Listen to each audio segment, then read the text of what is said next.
Assalamualaikum warahmatullahi wabarakatuh. Perkenalkan, nama saya Syari Alsyadina dengan nomor pokok mahasiswa 191000157 dari kelas D. Video ini saya buat untuk memenuhi salah satu tugas dari mata kuliah Hukum Islam 2 dengan dosen pengampu yaitu Bapak Ahmad Abdul Ghani, DRS SHMAG. Tugas rangkuman yang telah saya buat mengambil sumber referensi buku dengan judul Hukum Islam Dinamika Seputar Hukum Keluarga yang ditulis oleh Aulia Mutia SHI MH. Di dalamnya terdapat 9 bab kajian materi. Di bab pertama ada kajian teoritis hukum Islam, bab kedua adalah kompilasi hukum Islam sebagai hukum positif di Indonesia, bab ketiga adalah hukum perkawinan, di bab keempat ada perceraian dan akibatnya dalam hukum perkawinan. Di bab kelima ada harta kekayaan dalam hukum perkawinan Islam. Di bab keenam ada hukum waris Islam. Di bab ketujuh ada penyelesaian berbagai kasus hukum waris Islam di Indonesia. Di bab kedelapan ada pelaksanaan wasiat pada hukum waris Islam. Di bab kesembilan ada hibah dan hubungannya dengan hukum waris Islam. Dari kesembilan bab yang telah saya rangkum, di video ini saya hanya akan memaparkan satu bab saja mengenai hukum waris Islam. Di dalam buku ini, hukum waris Islam dibagi menjadi 8 materi pokok. Yang pertama adalah pengertian dari hukum waris Islam. Menurut kompilasi hukum Islam, pasal 171 huruf A menyatakan bahwa hukum waris Islam adalah hukum yang mengatur tentang pemindahan hak, pemilikan harta peninggalan atau tirkah pewaris, menentukan siapa-siapa yang berhak menjadi ahli waris, dan beberapa bagiannya masing-masing. Kemudian di materi yang keduanya terdapat asas hukum waris Islam. Asas hukum waris Islam terbagi menjadi 5. Yang pertama adalah asas ijbari. Asas ini mengandung arti pengalihan harta dari seseorang yang meninggal dunia kepada ahli warisnya berlaku dengan sendirinya menurut ketentuan Allah tanpa digantungkan dengan kehendak pewaris atau ahli warisnya. Hal tersebut terdapat di dalam Quran Surat An-Nisa ayat 7. Kemudian asas yang kedua adalah asas bilateral. Asas ini mengandung arti bahwa harta warisan beralih kepada ahli warisnya melalui dua arah atau dua belah pihak. Asas ini menegaskan bahwa jenis kelamin itu bukan merupakan penghalang bagi mewaris atau diwaris. Kemudian asas yang ketiga adalah asas individual. Asas ini berarti bahwa harta warisan dapat dibagi-bagi kepada ahli waris untuk dimiliki secara perorangan atau pribadi.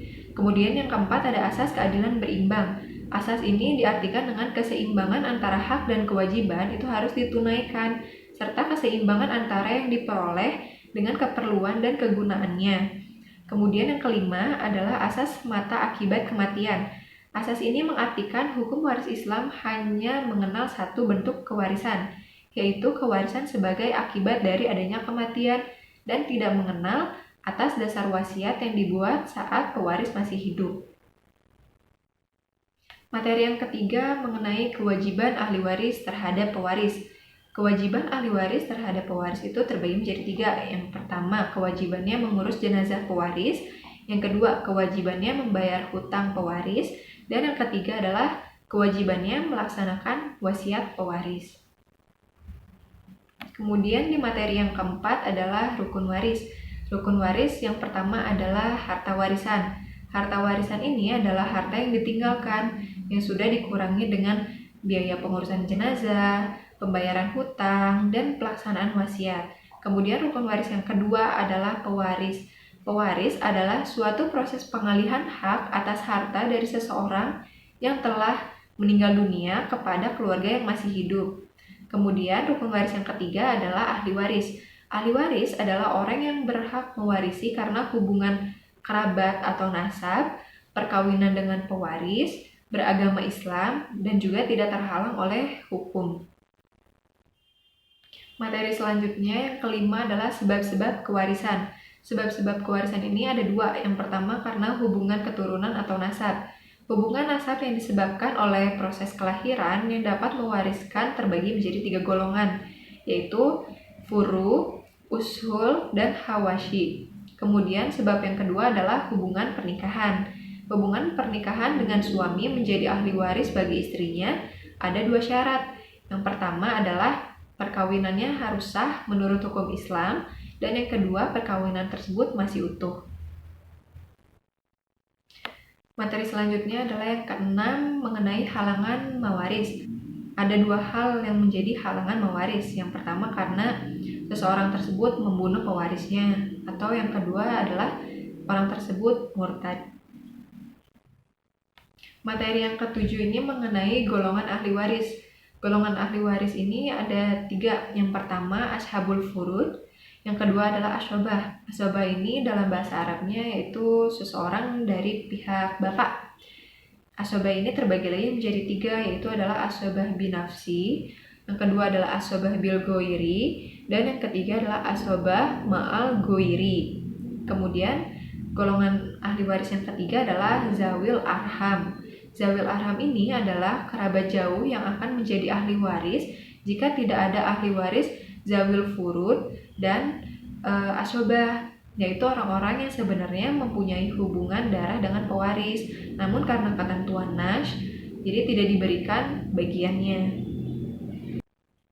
Materi yang terakhir adalah mengenai penyelesaian kasus sengketa waris. Setelah saya baca, saya menyimpulkan bahwa penyelesaian dari kasus sengketa waris itu terbilang cukup lama. Minimal 1 tahun itu untuk 1 perkara, karena dari 1 perkara tersebut masih ada yang harus diproses dalam kasasi, ada yang dalam proses banding, ada juga yang dalam proses persidangan di tingkat 1. Juga katanya ada proses eksekusi putusan hakim tersebut kadangkala tidak berjalan dengan lancar. Sumber hukum material tertulis untuk perkara waris yang berlaku di pengadilan agama dijelaskan pada Instruksi Presiden nomor 1 tahun 1991 kompilasi hukum Islam. Sekian yang dapat saya sampaikan. Mohon maaf apabila banyak kekurangannya. Wassalamualaikum warahmatullahi wabarakatuh.